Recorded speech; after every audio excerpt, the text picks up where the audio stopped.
Book 3, Incarnuntum. Not just that every day more of our life is used up and less of it is left, but this too, if we live longer, can we be sure our mind will still be up to understanding the world, to the contemplation that aims at divine and human knowledge? If our mind starts to wander, we'll still go on breathing, go on eating, imagining things, feeling urges, and so on.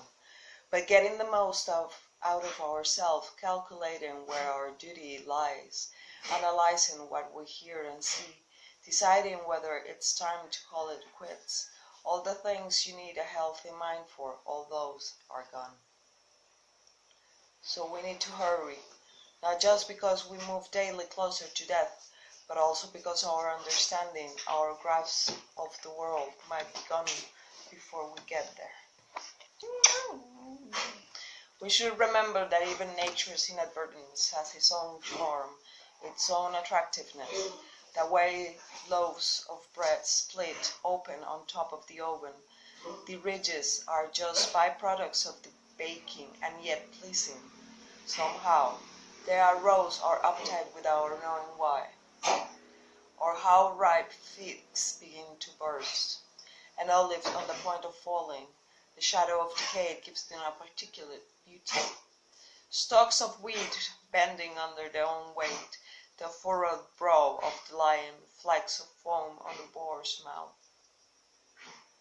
On the other things, if you look at them in isolation, there's nothing beautiful about them, and yet by supplementing nature, they enrich it and draw us in. And anyone with a feeling for nature, a deeper sensitivity, will find it all gives pleasure. Even what seems inadvertent, he'll find the jaws of live animals as beautiful as painted ones or sculptures. He'll look calmly at the distinct beauty of old-age men and women and at the loveliness of children. And other things like that will be called out to him constantly, things unnoticed by others, things seen only by those at home with nature and its works. Hippocrates cured many illnesses, and then fell ill and died. The Chaldeans predicted the deaths of many others. In due course their own hour arrived. Alexander, Pompey, Caesar, who utterly destroyed so many cities, cut down so many thousand foot and horse in battle, they too departed this life.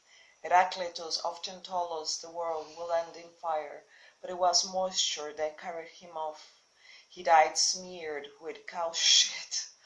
Democritus was killed by ordinary vermin, Socrates by humankind.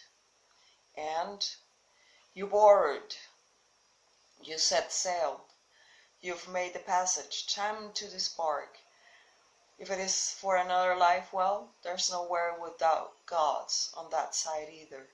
If to nothingness, then you no longer have to put up with the pain and pleasure, or go on dancing attendance on this battled crate, your body is so much inferior to that which serves it. One is mind and spirit, the other earth and garbage.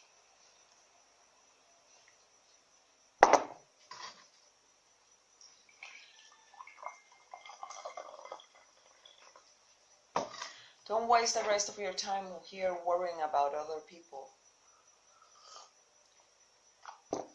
unless it affects the common good. It will keep you from doing anything useful. You'll be too preoccupied within what so and so is doing and why, and what they are saying, and what they are thinking, and what they are up to, and all the other things that throw off and keep you from focusing on your mind. You need to avoid certain things in your train of thought, everything random, everything irrelevant, and certainly everything self-important or malicious. You need to get used to knowing your thoughts, so that if someone says, "What are you thinking about?" you can respond at once and truthfully that you're thinking this or thinking that. And it will be obvious at once from your answer that your thoughts were straightforward and considered ones. The thoughts of an unselfish person are unconcerned with pleasure and with sensual indulgence generally, with squabbling, with slander and envy, or anything else you'll be ashamed to be caught thinking. Someone like that, someone who refuses to put off joining the elect, is a kind of priest, a servant of the gods, in touch with what is within him and what keeps a person undefiled by pleasures, invulnerable to any pain, untouched by arrogance, unaffected by meanness, an athlete in the greatest of all contests, the struggle not to be overwhelmed by anything that happens, with what Levos died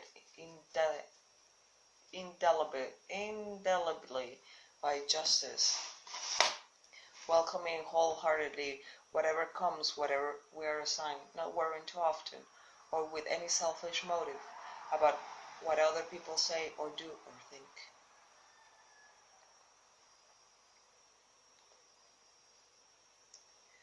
Indelibly.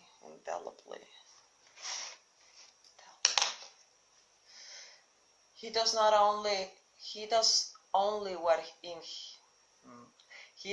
what is his to do, and considers constantly what the world has in store for him, doing his best and trusting that all is for the best, for we carry our fate with us and it carries us.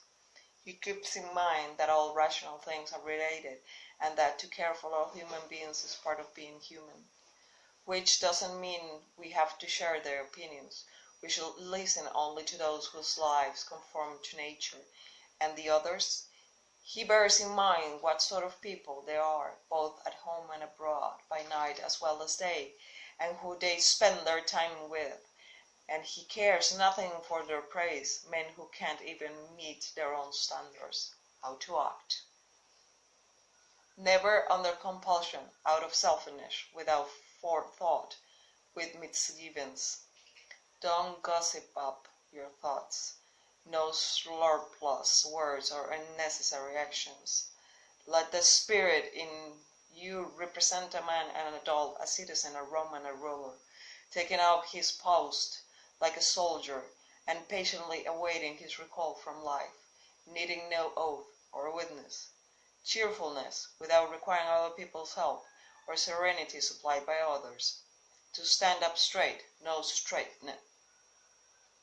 If at some point in your life you should come across anything better than justice, honesty, self-control, courage, then a mind satisfied that it has succeeded in enabling you to act rationally, and satisfied to accept what's beyond its control.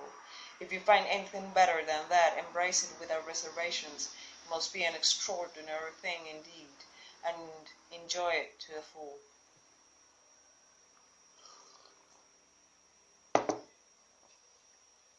But if nothing presents itself that is superior to the spirit that lives within, that one that has subordinated individual desires to itself, that discriminates among impression, that has broken free of physical temptations, as Socrates used to say, and subordinate itself to the gods, and looks out for human beings' welfare, if you find that there's nothing more important or valuable than that, then don't make room for anything but it.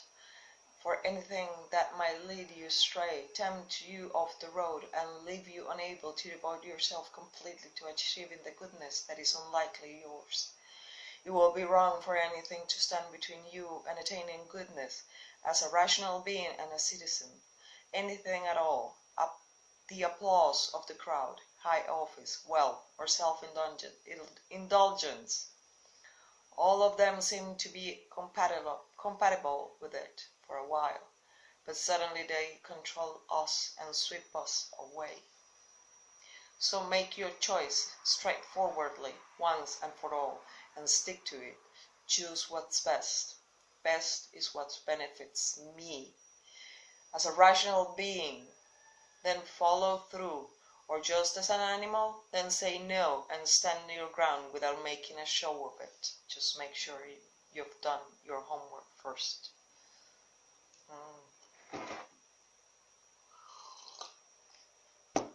Never regard something as doing you good if it makes you betray a trust, or lose your sense of shame, or makes you show hatred, suspicion, ill will, or hypocrisy, or a desire for things best done behind closed doors.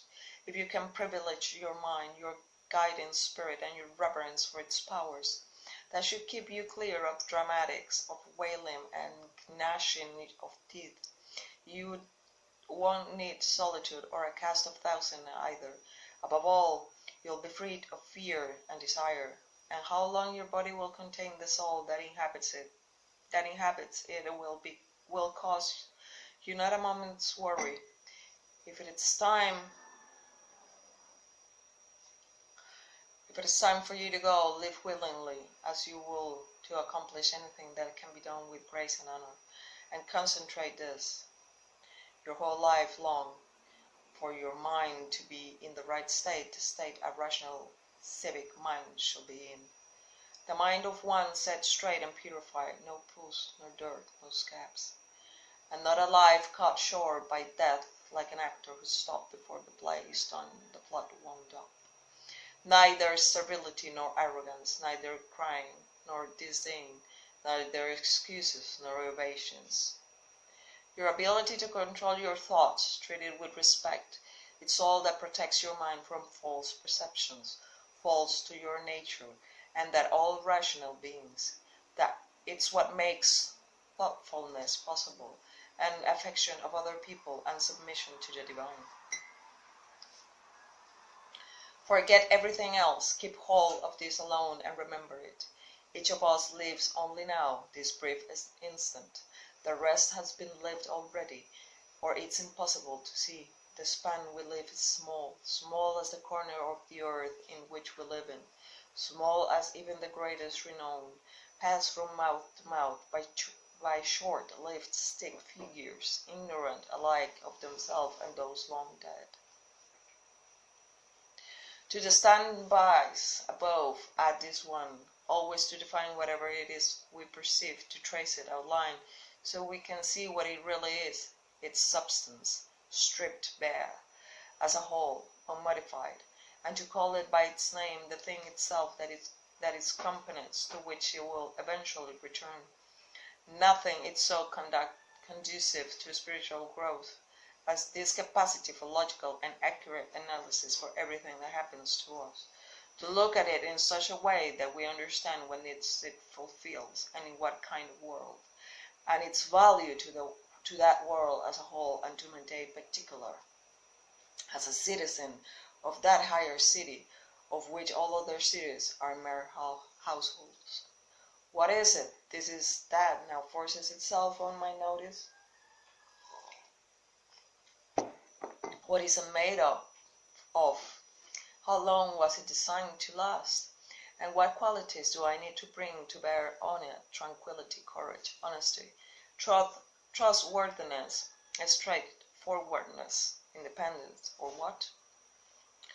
So in each case you need to say, this is due to God, or this is due to the interweavings and intertwinings of fate, to coincidence or chance, or this is due to a human being, someone of the same race, the same birth, the same society, but who doesn't know what nature requires of him, but I do. And so I'll treat them as the law that binds us, the law of nature requires, with kindness and justice. And in consequential things, I'll do my best to treat them as they deserve. If you do the job as in a principled way, with diligence, energy, and patience, if you keep yourself free of distractions and keep the spirit inside you undamaged, and if you might have to give it back at any moment, if you can embrace this without fear of or expectation, can find fulfillment in what you are doing now, as nature intended, and in superhuman truthfulness, every word, every uterus, and then your life will be happy. No one can prevent that.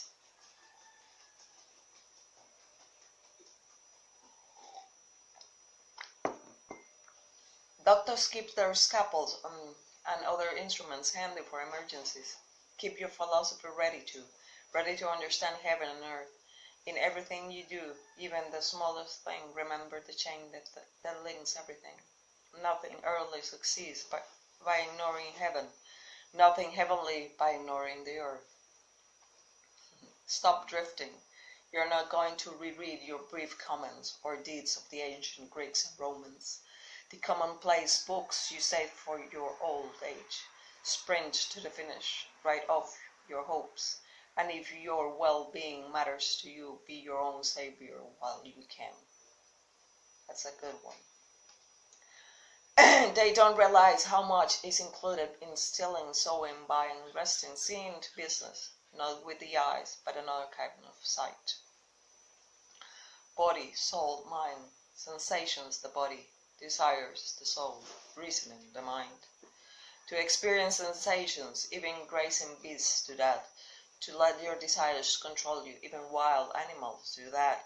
And rotting humans and tyrants, from Platris to Needle. To make your mind your guide to what seems best. Even people who deny the gods do that. Even people who betray their country. Even people who do behind closed doors. If all the rest is common coin, then what is unique to the good man? To welcome with affection what is sent by fate, not to stain or disturb the spirit within him with a mess of false belief. Instead, to persevere in faithful but calmly obeying God, saying nothing untrue, doing nothing unjust. And if the others actually acknowledge it, this life lived with simplicity, humility, cheerfulness. He doesn't resent them for it, and isn't deterred from following the road where it leads to the end of life. An end to be approached in purity, in serenity, in acceptance, in peaceful unity with what must be. Book 4. Our inward power, when it obeys nature, reacts to events by accommodating itself to what it faces, to what is possible. It needs no specific material, it pursues its own aims, and as circumstances allow, it turns obstacles into fuel. As a fire overwhelms what will have quenched a lamp, what's thrown on top of the conflagration is absorbed, consumed by it, and makes it burn still higher. No random action, none not based on underlying principles. People try to get away from it all, to the country, to the beach, to the mountains. You always wish that you could too, which is idiotic. You can get away from it anytime you like, by going within.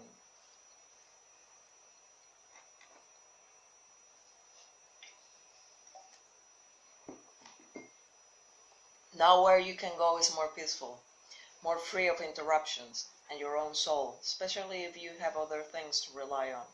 An instant's recollection, and there it is, complete tranquility. And by tranquility I mean a kind of harmony. So keep getting away from it all like that. Renew yourself, but keep it brief and basic. A quick visit should be enough to guard it off all and send you back ready to face what awaits you. What's there to complain about? People's misbehavior? But take into consideration that rational beings exist for one another, that doing what's right sometimes requires patience, that no one does the wrong thing deliberately, and the number of people who have folded and envied and hated and fought and died had been buried.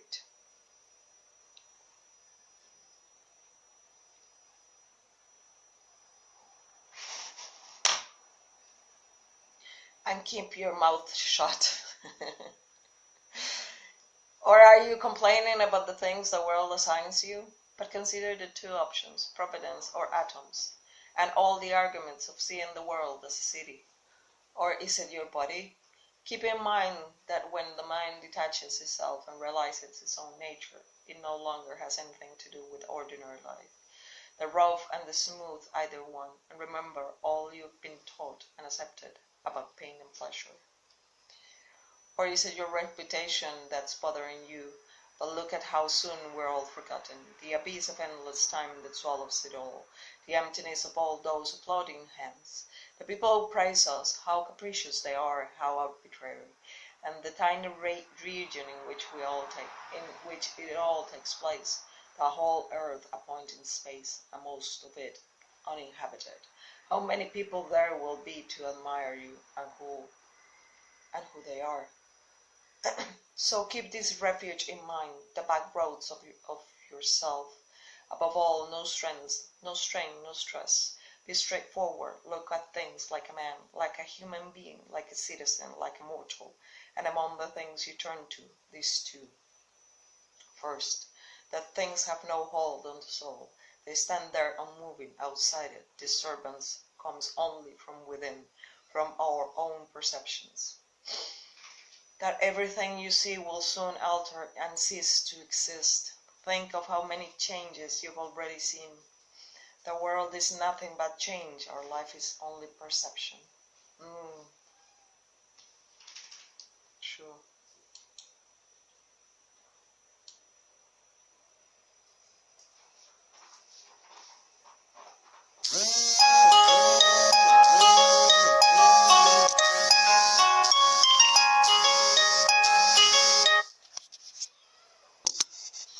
Take off that alarm.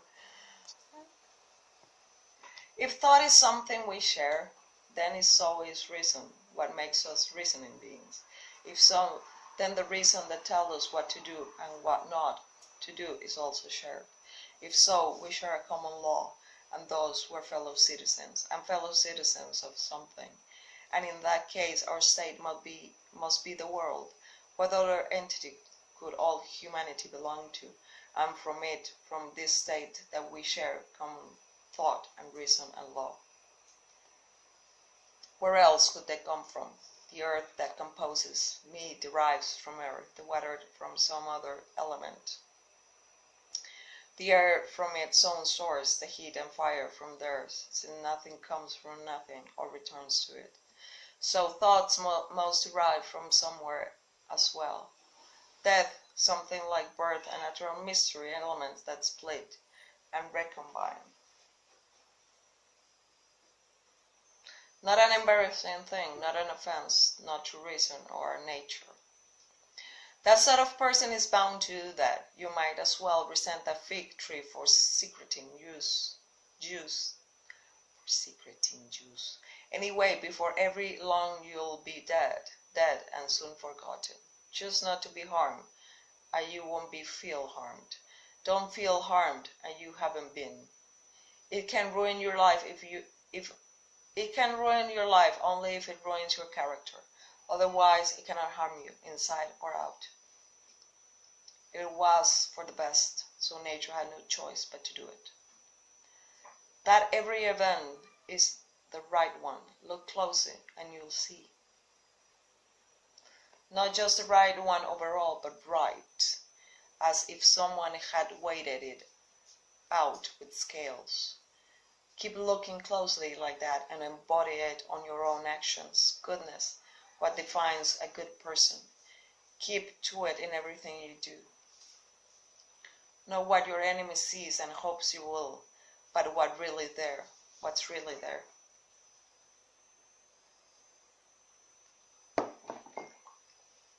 Two kinds of readiness are constantly needed. First, to do only what the logos of authority and law directs, with the good of human beings in mind. Second, to reconsider your position when someone can set you straight to cover you to his. But your conversation should always rest on a conviction that it is right or benefits others, nothing else, not because it is more appealing or more popular. You have a mind? Yes. Well, why not use it? Isn't that all you want? For it to do its job? You have functioned as a part of something. You will vanish into what produced you, or be restored, rather, to the logos from which all things spring, by being changed. Many lumps of innocence on the same altar. One crumbles now, one later, but it makes no difference. No, they see you as a beast, a monkey, but in a week they'll think you're a god, if you rediscover your beliefs and honor the Logos. Not to live as you have endless years ahead of you, death overshadows you while you're alive and able to be good. The tranquility that comes when you stop caring what they say, or think, or do, only what you do. Is this fair? Is it the right thing to do? That's true. The tranquility that comes when you stop caring what they say. Not to be distracted by their darkness, to run straight for the finish line, unswerving.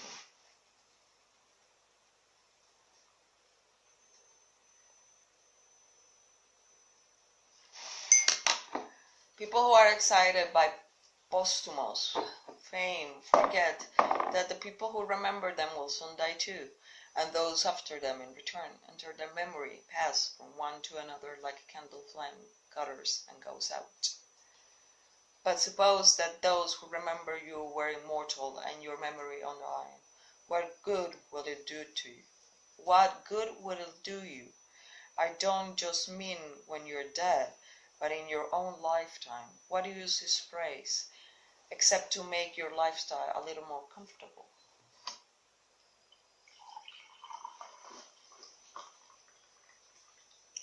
You are out of step, neglecting the gifts of nature to hand on someone's words in the nature. Beautiful things of any kind are beautiful in themselves.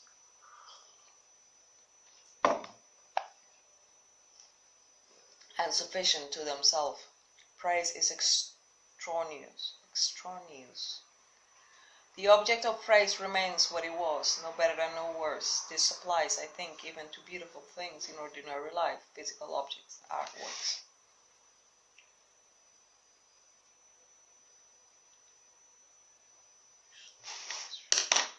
Does anything genuinely beautiful need supplementing? No, more than justice does, or truth, or kindness, or humility.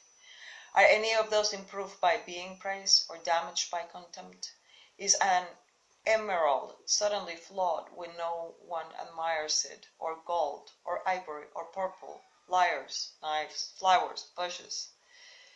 If our souls survive, how does the air find room for them, all of them, since the beginning of time? How does the earth find room for all the bodies buried in it since the beginning of time? They linger for whatever length of time, and then, through change and decomposition, make room for others. So too with the souls that inhabit the earth.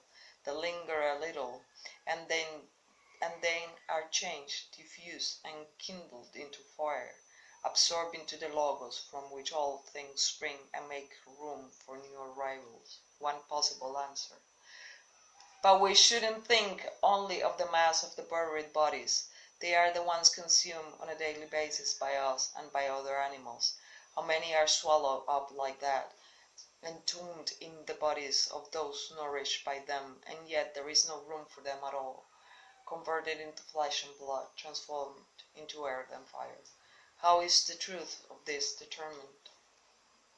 Through analysis, material and cause. Not to be driven this away and that, but always to behave with justice and to see things as they are. The world, your harmony is mine. Whatever time you choose is the right time, not late, not early. To nature, what the turn of your seasons brings me falls like a ripe fruit. All things are born from you, exist in you, return to you. The poet says, dear city of sepulchres, can you bring yourself to say of Zeus,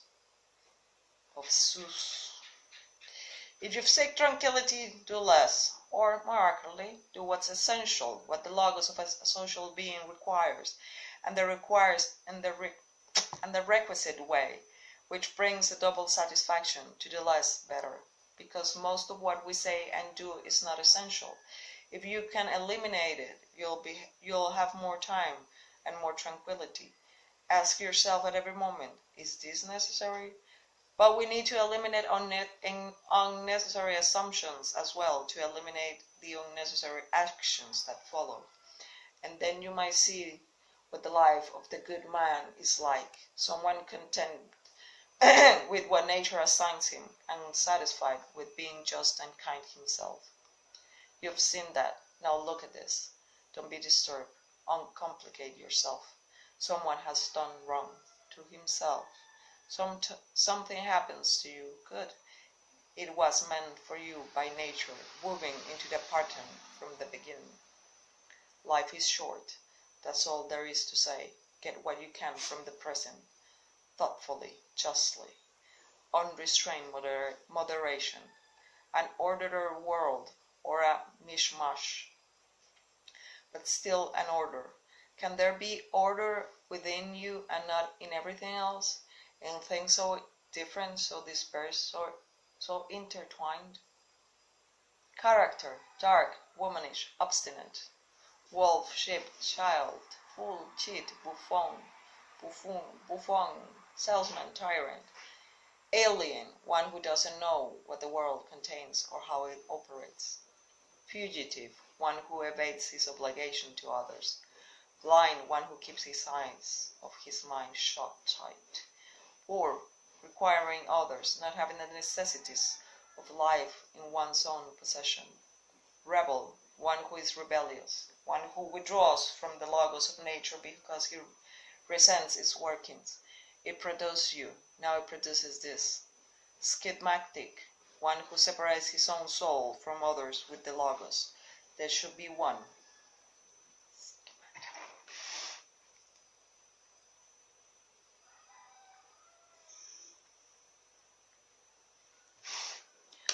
A philosopher without clothes is one without books. I have nothing to eat, says he, as he stands there half naked, but I subsist on the logos, and with nothing to read, I subsist on it too.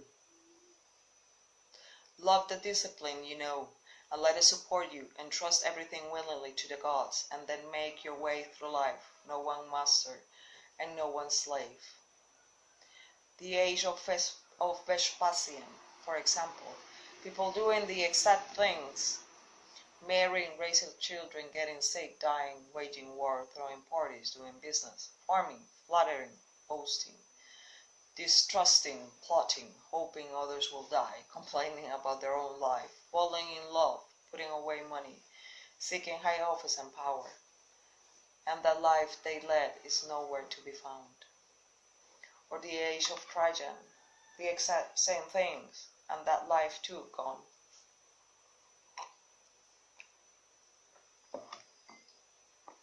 Survey the records of other eras, and see how many others gave their all and soon died and decomposed into the elements that formed them. And most of all, run through the list of those who knew yourself, those who worked in vain, who failed to do what they should have remained fixed and found satisfaction in. A key point to bear in mind, the value of attentiveness varies in proportion to its object. You're better off not giving the small things more time than they deserve. Words, once in common use, now sound archaic. And the names of famous dead as well, Camillus, Cecil, Bolessus, Dentatus, Scipio and Cato, Augustus, Hadrian and Antoninus, and everything faded so quickly, turns into legend, and soon oblivion covers it. And those are the ones who shone, the rest unknown, unasked for, a minute after death. What is eternal fame? Emptiness. Then what should we work for? Only this: proper understanding, unselfish action, truthful speech, a resolve to accept whatever happens as necessary and familiar, flowing like water from the same source and spring. Hand yourself over to Clotho voluntarily and let her spin into whatever she pleases. Everything transitory, the knower and the known. Constant awareness that everything is born from change. The knowledge that there is nothing nature loves more than to alter what exists and make new things like it. All that exists is the seed of what will emerge from it. You think the only seeds are the ones that make plants or children? Go deeper. On the verge of dying and still weighed down, still turbulent, still convinced external things can harm you, still rude to other people, still not acknowledging the truth that wisdom is justice. Look into their minds at what the wise do and what they don't. Nothing that goes on in anyone's mind can harm you, nor can the shifts and changes in the world around you. Then where is harm to be found? Your capacity to see it. Stop doing that and everything will be fine. Let the part of you that makes that judgment keep quiet, even if the body it's attached to it stabbed or burned or sticking with pus or consumed by cancer. Or to put it another way, it needs to realize that what happens to everyone, bad and good alike, is neither good nor bad. What happens in every life, lived naturally or not, is neither natural nor unnatural. It just happens. The world as a living being, one nature, one soul, keep that in mind, and how everything fits into that single experience, moves with a single motion, and how everything helps produce everything else, spun and woven together. A little wisp of soul carrying a corpse, epictetus. There is nothing bad in undergoing change, or good in emerging from it. Time is a river, a violent current of events clings once and already carried past us, and another follows and is gone.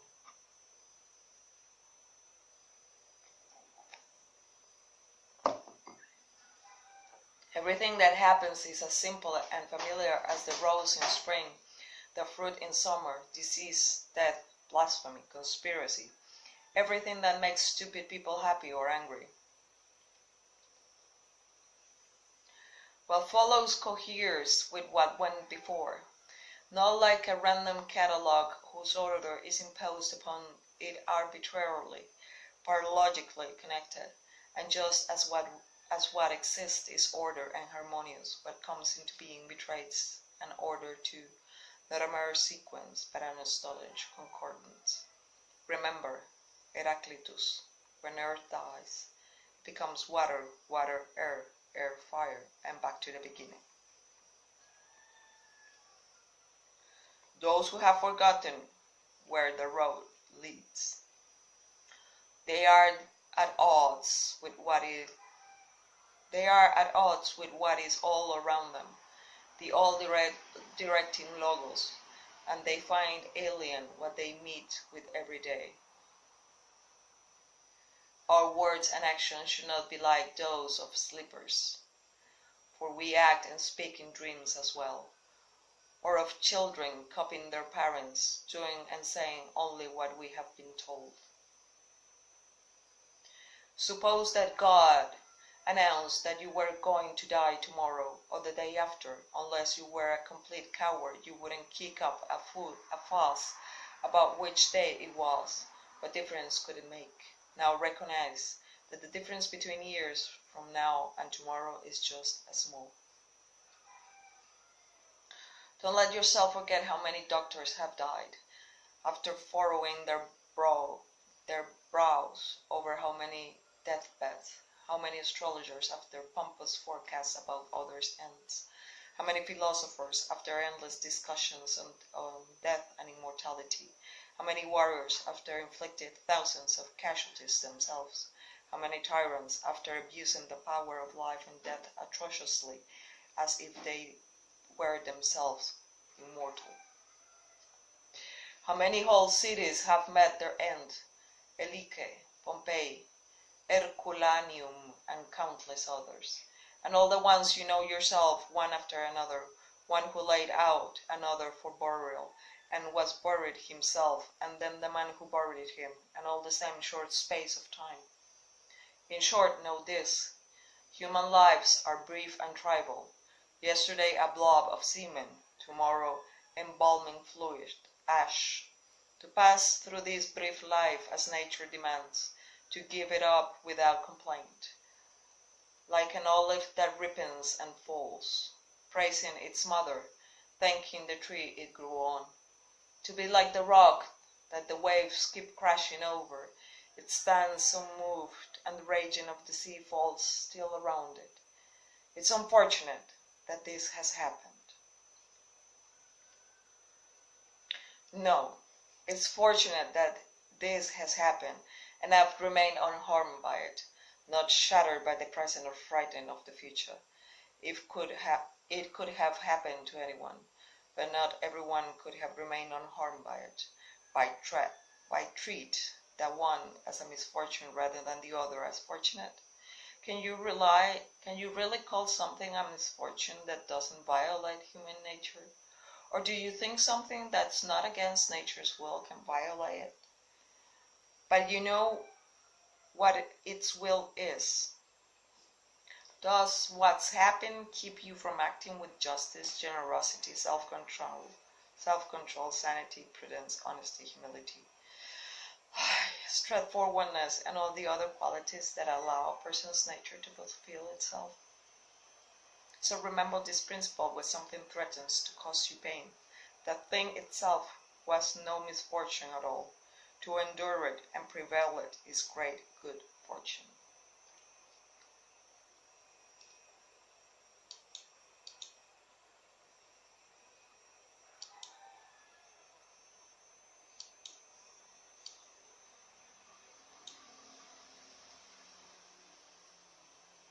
A tired but effective tactic against the fear of death.